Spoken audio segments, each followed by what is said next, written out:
So the WNBA releases their annual survey of the GMs, and it's delusional. Hello, everybody, and welcome to our channel. I'm Mark. And I'm Rob.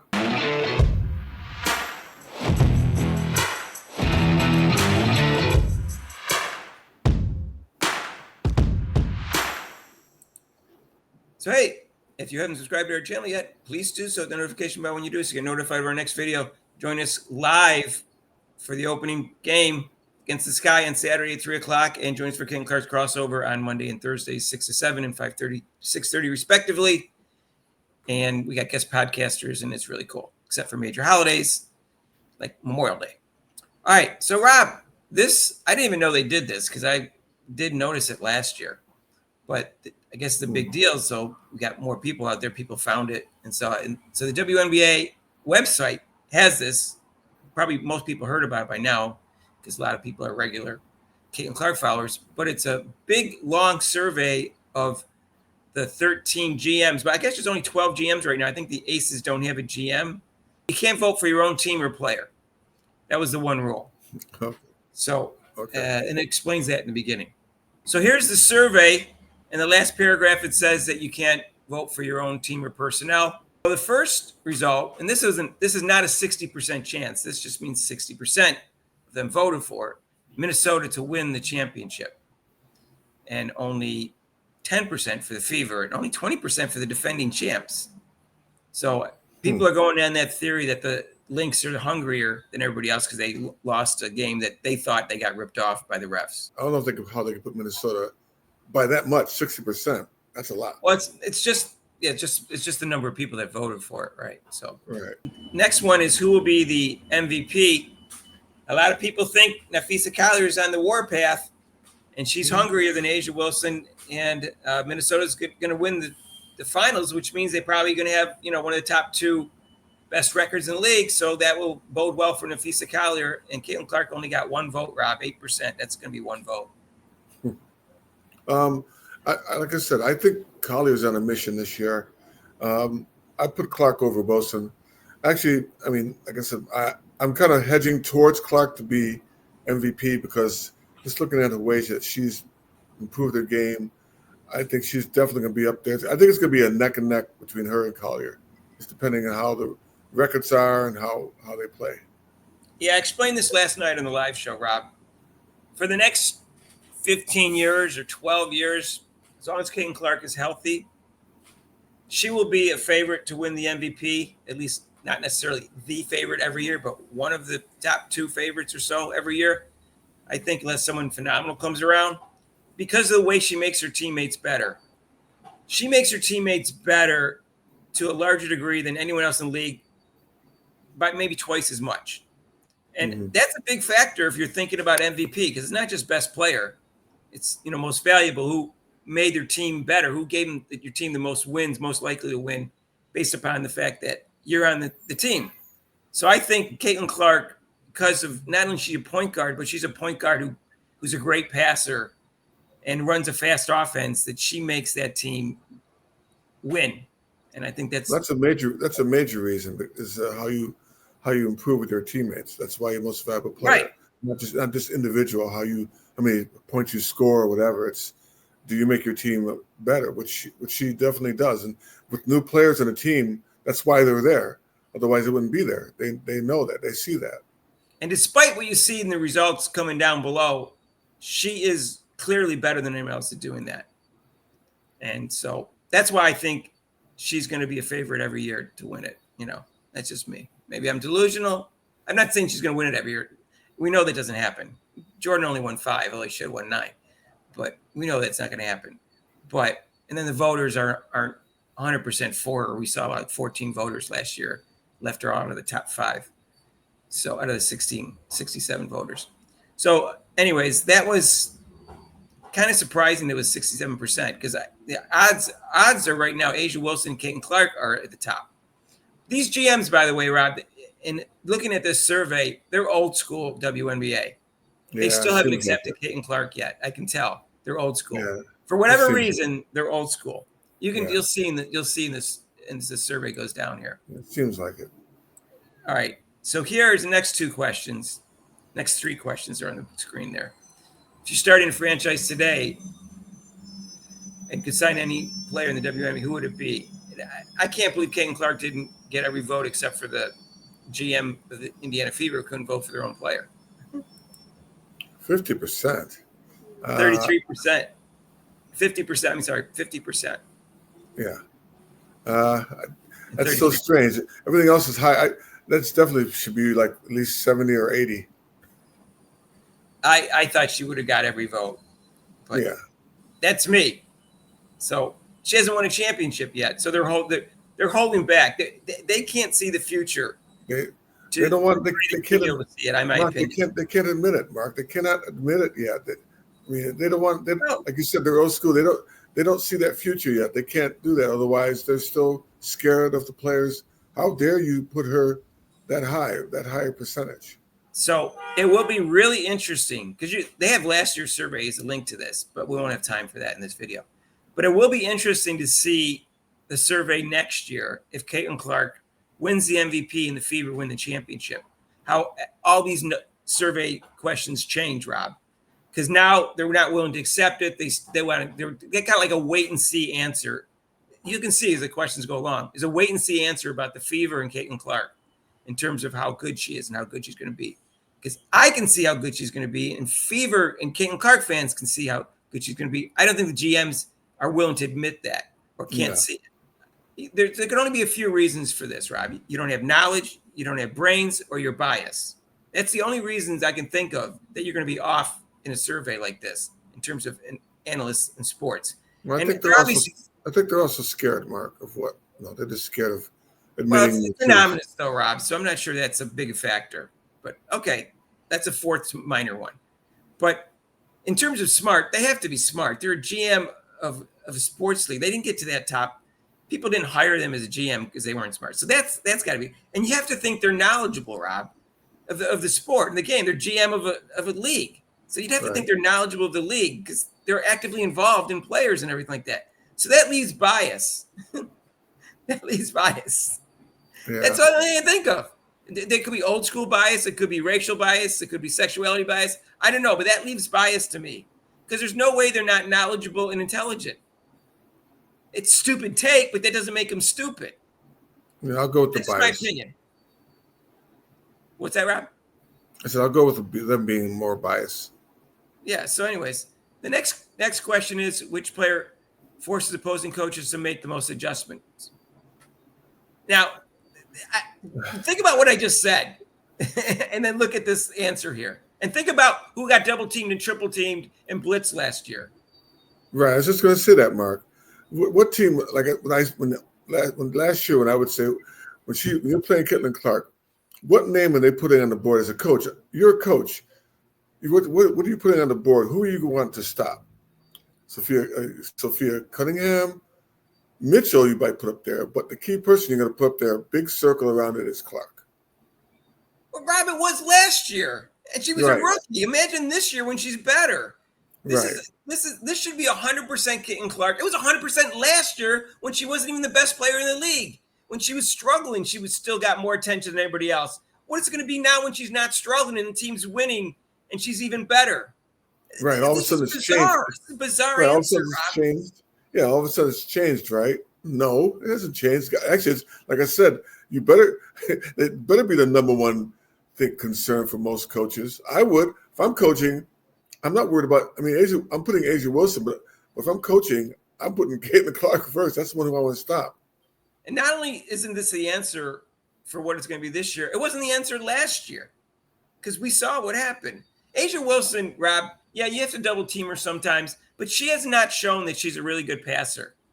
So how much adjustments do you have to make? You have to decide whether to double team her or not. Big deal. Big deal. Yeah. That's it. What else? Yeah, not too much. I mean, well, she's a good defender underneath the post. I'll take that back. You have to worry about her defense underneath the post. So driving to the basket's not going to be as effective. But in terms of compared to Caitlin Clark, you can't be serious. Yeah, but like they said, it's adjustments, and that usually goes towards offense, not too much on defense. I have to adjust my defense to stop this offensive player.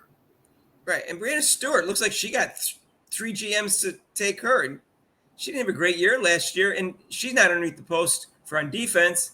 And her offense is, it's a nice balanced offense, but I don't think you have to game plan around it. So I don't know. I'm flabbergasted. That's all I can say. Which player is most likely to have a breakout season? Well, Satu Sabalia was injured last year and only played half a season. But the year before, she was first team All-Pro. So I'm not sure that's much of a breakout because everybody knows she's good, or she wouldn't have made first team All-Pro 2 years ago. And she's young, so she's likely to get better. So I'm not sure if that's a breakout. I guess that's a tough question to answer. I'm going with Kelsey Mitchell. Well, she had a bit of a breakout last year. It was her best year ever. But yeah, I don't know. We'll see. I'm not sure how I would answer. See what else who got votes. Gabby Williams played well in the Olympics. Leah Boston got a vote. The Fever fans aren't going to agree with that. People think she's not going to be that good this year. Rakia Jackson. Yeah, what about Camila Cardoza? She could have a breakout year. Kelsey Plum. Yeah, no, Kelsey Plum got a vote. Looks like she got one vote. It looks like all these people got one vote. It's not clear because they didn't give the percentage. I'll let you go first, Rob. There's no way, and now I'm not swearing, there's no way in hell that there should be a tie in this. I don't know how, as far as best point guard. It shouldn't even be tied. There should be no doubt. This is no diggity, no doubt type thing, Chelsea Gray should get one vote from the Indiana GM because can't vote for Caitlin Clark, and everybody else should vote for Caitlin Clark. That's what this should be. It should exactly. Be almost 100. It should be 8% and 92%. That's what it should be. That's what it should be. There's no way Chelsea Gray is as good as Caitlin Clark as a point guard. And this season will prove it. And she looks healthier than she was last year, but she's just not as good. She never averaged more than 7.3 assists per game, and she averaged, I think, 6.1 once. And every other time she was under 6 assists. Caitlin Clark averaged 8.4 as a rookie. I mean, seriously? Broke the rookie record. She's a better shooter than Chelsea Gray, I think, too. Yeah. So we'll see what happens. And who's the best shooting guard in the WNBA? Well, they have Caitlin Clark as a shooting guard, apparently, too. At least 1/3 of the voters did. 4 voters voted for that. But that could be true. So I don't know what to say about that question, other than the fact that she can play shooting guard. That's the great thing about her. That's why she's so valuable. Right. The best forward in the WNBA, and this is kind of complicated because some voters considered Asia Wilson a forward, some consider her a center. So I don't know what to say about that. Nafisa, I don't have a problem with these votes here. This all seems to make sense here. And Jacqueline Jones came in second for center. Brianna Stewart was third. I don't have a problem with that vote. Those votes okay. Right. Who made the best overall moves this offseason? Yeah. Fever, that was obvious. Yeah, I don't know why the Fever didn't get all the votes, but whatever. Dallas did get Paige Beckers. Who knows? And all right, player acquisitions make the biggest impact. Alyssa Thomas was 5th in the MVP voting last year and 2nd the year before. So, yeah, that seems like the right vote. Kelsey Plum could make a big difference in LA if she has a breakout year. And Sabali, we already talked about. Mm-hmm. Most underrated player acquisition. That's an interesting question. Sophie Cunningham, it would be my choice. But Ariel Atkins can make a difference in Chicago. So Dejanay Carrington. I don't think Dejanay Carrington is a good enough offensive player to make this an underrated player acquisition. That's just right. I don't think she's underrated. No, I think she's the best perimeter defender, but that's another story. We'll get to that. Surprising move for the offseason. I guess, that Bonner, I guess people were for that. Brittany Griner leaving. Which team would most improve? I don't know why the Fever's not 100% on this, but Chicago did slump down towards the bottom, so I can see why. I don't think they should be second. I don't think so. I think Atlanta's going to be most improved team, I think. I think the Fever is, but we'll find out. So here's Rookie of the Year, most likely to win. I don't have a problem with that. I think Dominique Malunga might have to take a little time to get used to the WNBA. She's only 19. She's not used to the very physical play. Right. They're not going to give her a warm welcome underneath the post, Rob. Yeah. She's big. She's 6'6", and I don't know how tough she is. So we'll see. And the next question, who's the best player in 5 years? This did not surprise me. I've said that before, that she's likely to be the best player just because of her athletic ability and her size. Biggest steal, I thought Dominique Malunga should have been every answer for this one. So I don't know why she wasn't. Then Michaela Timpson got just as many votes as Dominique Malunga. Yeah, I think she was a steal, Rob. Yeah, I think so. That's nice. Best international player, Jonquil Jones. That seems clear at this point. She was MVP in the finals. Which country outside the U.S. most talent? France. I think that seems clear if you look at the votes. Best defensive player in the WNBA. Well, she won Best Defensive Player last year, so that's not a surprise. Yeah. Asia Wilson only was third, Rob. That's Asia Wilson's fans going to be upset. Well, Elizabeth Thomas is a good defender, Rob, but she's a dirty defender. So I underrate her defense more than other people would. I think she gets away with stuff she shouldn't get away with. The best interior defender in the WNBA, that's not surprising. She got Asia Wilson led the league in blocks. Eza Megberger is an up-and-coming young player, so we'll see. And Nafisa Collier, I guess she's a good defender underneath, but she's a great defender. All around, just all around. She's all around. She's a great perimeter defender, too. Yeah. I love her defense. So, best perimeter defender. I agree with this if you don't count Nafisa Collier as a perimeter defender, because I think she can play defense in any position. And I think Dejanay Carrington is the best perimeter defender. Right. And Jackie Young is very good, too, so I'm not surprised she got some votes. Best defensive team, that's not a surprise, Minnesota. We'll see. We'll see how good the Fever is.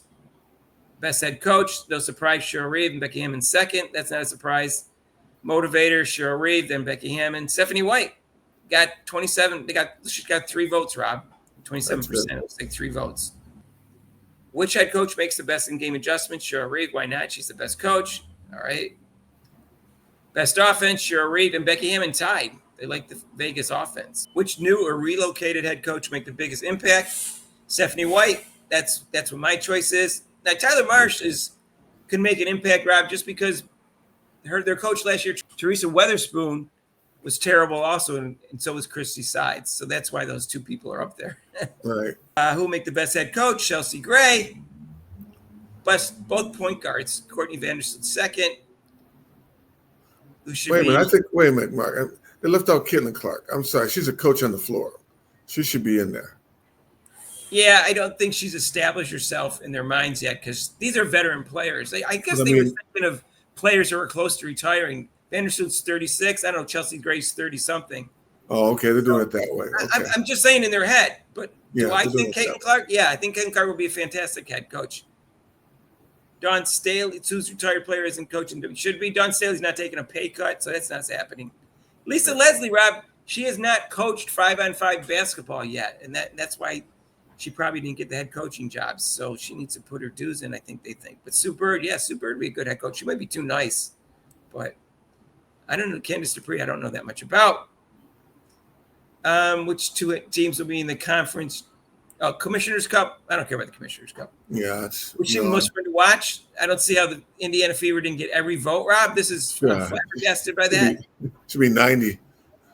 Yeah, they should have got every vote. 92%. They should have got every vote but 1. I'm also surprised by this one. Best home court advantage. Rob, I went to that game in New York. I didn't think they were that loud. So when the Fever played them, I went to that game. So this is shocking that Indiana Fever doesn't get every vote except for 1. So to me, and people complaining about the fact that they don't even have a home court advantage when they're home when they play the Fever. They have the best away home court advantage too. Right. So most promising young core, I thought that answer should be the Fever. They got Boston. They got Lexi Hall. So and now they got Michaela Timpson, Rob. So I think they should have won that. Yeah. Most athletic. Kalia Copper is very athletic, but I think Kelsey Mitchell is, and she got no votes. Kelsey Mitchell is quick and as fast as anyone in the league. Sophie Cunningham is very athletic. Yes, I agree. But Kalia Copper is very athletic. I have no problem with that vote. She actually can jump too. Okay, so here's you, Rob. Did you eat breakfast this morning? Did you eat breakfast this morning, Rob?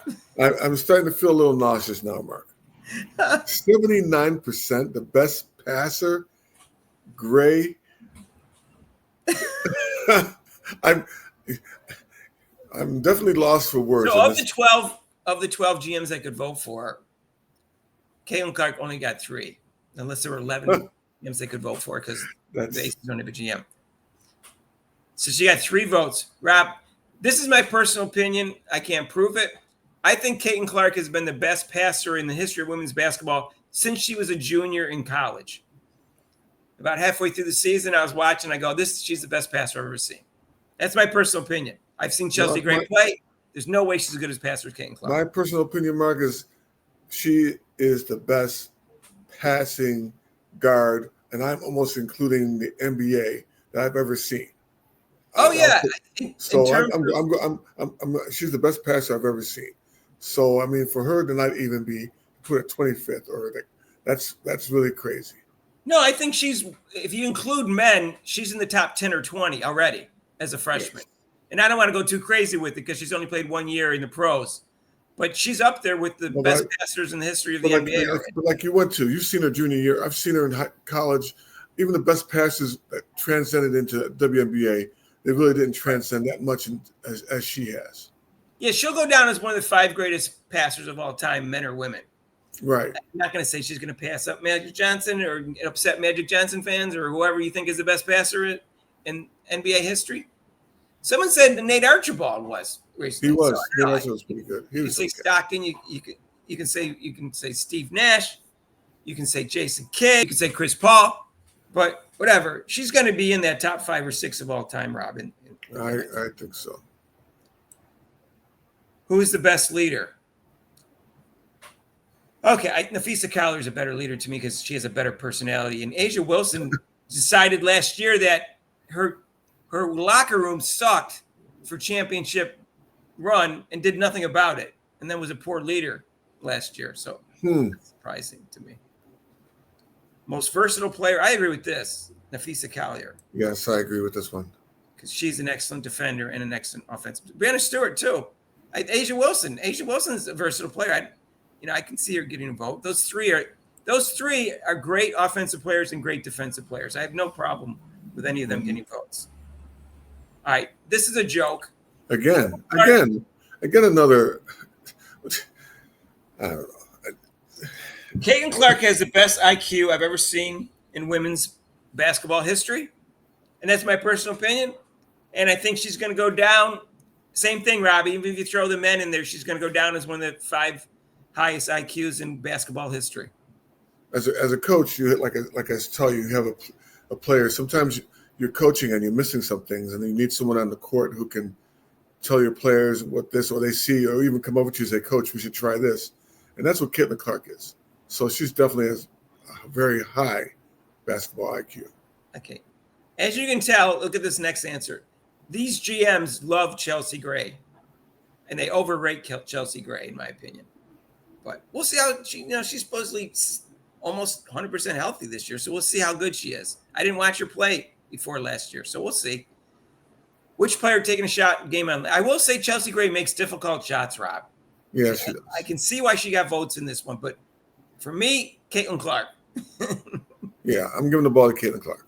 Unlike Sides last year, who gave it to Boston for everyone but her. Like, what are you doing? Winning buzzer beaters in college and never got a chance last year. Enrique hit 2 game-winning shots 2 games in a row in college to win a championship with Notre Dame. Right. And she gets hot, she can make difficult shots too. I'm surprised she didn't get any votes. I don't know about clutch ability for A'ja Wilson because I haven't seen her make clutch shots. Sabrina Eskew hit a clutch shot in the finals. So in Nafisa Collier, yeah, I can see that. But thankfully this survey ended, Rob. Yes, this is long. All I can say is they overrated Chelsea Gray. That's all, and underrated Caitlin Clark. That's all. That's basically, if I had to, give you a summary of this, that's what I have to say. I agree. That's nothing against Gray. You can learn from this, and I will come back with this next year, Rob, and compare the survey with the results of the WNBA season, and I guarantee you it will not be accurate. I guarantee that they are delusional, and this is crazy. This is just crazy. And again, I went through the reasons I can think of, and the only reason I can think of is their bias for whatever reason against Caitlin Clark. They're old school, or they're biased for other reasons against Caitlin Clark. I don't know, but it can't be because they're not knowledgeable, intelligent. If they're GMs, No, it shouldn't be that. But that shouldn't be it. It looks stupid, but that doesn't mean they're stupid. Like I Yeah, said. I didn't want to say that word, but You can say it looks stupid. You can say these answers are stupid, but smart people have stupid answers sometimes, Rob. We've all done it. So that's what my theory is and why this is so off, but you can have your own theory. Let us know what you think down below. And if you want, you can share this video with your family, friends, and acquaintances. And if you haven't subscribed to our channel yet, what are you waiting for? It's free. I guarantee you it's free. Hit that notification bell when you do so you get notified of our next video. And join us live for the opening game. That's Saturday at 3 o'clock, May 17th. Rob's going to be there. And also join us live for Caitlin Clark's crossover. That's Monday and Thursday. So it's part of our live show. We have guest podcasters. It's 6 to 7 on Mondays and 5:30 to 6:30 on Thursday Eastern time, and except for major holidays like Memorial Day. And if you want, you can donate to this channel with super chats and super thanks down below. And there's a link to PayPal. We'll see you in the next video. Peace out.